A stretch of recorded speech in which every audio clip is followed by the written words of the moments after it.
और आपको ऐसे लगेगा कि जैसे आप किसी टाइम मशीन में बैठकर 400 साल पहले के उस दौर में आ गए हैं। लाहौर 13 दरवाजों में कैद था और ये दरवाजे बिला वजह नहीं बनाए गए थे। पूरे शहर के इर्द गिर्द एक बाउंड्री वॉल बनाई गई थी और पूरा शहर इस बाउंड्री वॉल के अंदर था। कोई भी शख्स इन 13 दरवाजों से गुजरे बगैर ना तो शहर के बाहर जा सकता था, ना शहर के अंदर आ सकता था।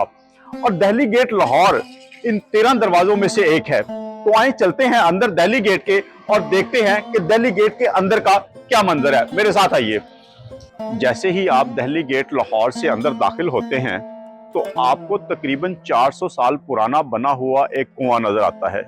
और ये बहुत ही खूबसूरत और कदीम कुआं है जिसको हकीम इल्मुद्दीन अंसारी ने 1635 में तामीर करवाया था। जी हाँ, वही इल्मुद्दीन अंसारी जिन्होंने मस्जिद वजीर खान बनवाई थी। ये कुआं चौक वजीर खान के मशरकी हिस्से में वाक़या है। एक सूबेदार होते थे शाहजहां के दौर में हकीम इल्मुद्दीन अंसारी, जिनको दुनिया वजीर खान के नाम से जानती है। उन्होंने 1635 में इस चौक की बुनियाद रखी और उन्होंने ही ये कुआं बना के वक्फ कर दिया था। मुगलिया दौर में इस चौक के चारों जानिब बहुत ही कदीम दुकानें हुआ करती थी और चौक में दाखिले के 4 दरवाजे थे, जिनमें से जो दरवाजा मगरिब की सिमत था वो मस्जिद वजीर खान का हिस्सा था और मशरकी दरवाजे को चिट्टा गेट कहते थे। लेकिन बाकी के 2 दरवाजे वक्त की धूल ने मिटा दिए। दहली दरवाजे की काफी सारी तामीरात हकीम इल्मुद्दीन अंसारी अल मारूफ वजीर खान के दौर में हुई, जिनमें मस्जिद वजीर खान और शाही हमाम भी शामिल है। इसके अलावा एक वजीर खान की सराय भी थी जिसका आज कोई भी नामो निशान बाकी नहीं रहा। अच्छा, बनवाया तो हकीम इल्मुद्दीन अंसारी ने, जिनके नाम से मस्जिद वजीर खान है और उन्हीं का नाम वजीर खान भी था, यानी उनको वजीर खान के लकब से याद किया जाता था। लेकिन इस कुएं का नाम दीनानाथ है। और इस कुएं का नाम दीनानाथ क्यों है? 1799 में राजा रंजीत सिंह के एक दीवान होते थे जो उनके दफ्तरी अमूर यहाँ पे सरंजाम देते थे और यहाँ करीब ही दीनानाथ की हवेली है। तो उन्हीं के नाम से इस कुएं का नाम दीनानाथ कुआं पड़ गया। राजा रंजीत सिंह के दौरे हुकूमत में दीवान दीनानाथ इस पूरे इलाके को वॉच कर रहे थे। उस दौर में यहाँ पे काफी सारी नाजायज तजावीज़ात बन गई और इस कुएं की असल इमारत बिल्कुल छुप गई। उसके बाद ब्रिटिश दौर जब आया तो 1892 में यहाँ पे एक अंग्रेज अफसर थे, मेजर मैग्रीगर। उन्होंने ये तमाम नाजायज तजावीज़ात हटाई और नाजायज तजावीज़ात जब हटाई गई तो पता ये चला कि जो कुएं की असल इमारत थी वो तकरीबन कुछ 7 से 8 फुट जमीन के नीचे चली गई है।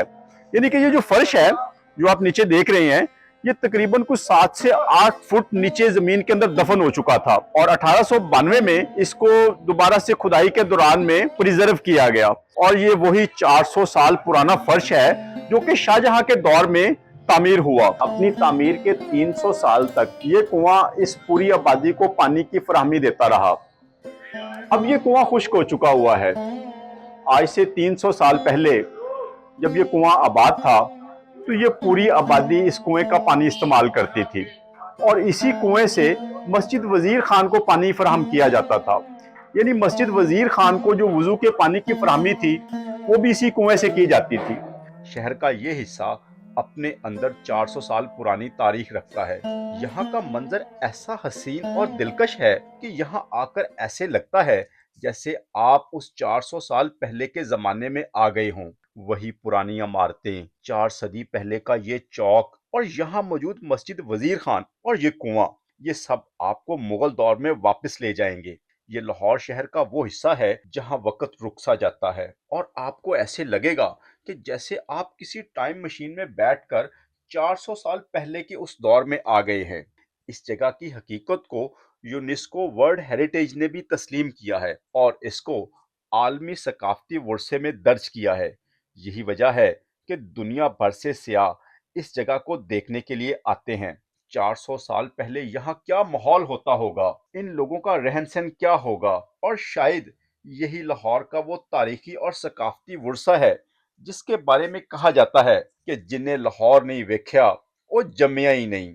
ये तारीखी मकाम लोगों में इतना को फेमस है कि लोग इस जगह के दीवाने हैं। अगर आपने ये जगह नहीं देखी तो कुछ नहीं देखा, क्योंकि यहाँ की खामोश दीवारें अपने अंदर एक पूरी तारीख छुपाए हुए हैं। इसी के साथ ही हमारा राजा दीनानाथ कुएं का इख्तिताम होता है। मिलते हैं अपने अगले व्लॉग में, उस वक्त तक के लिए अल्लाह हाफिज।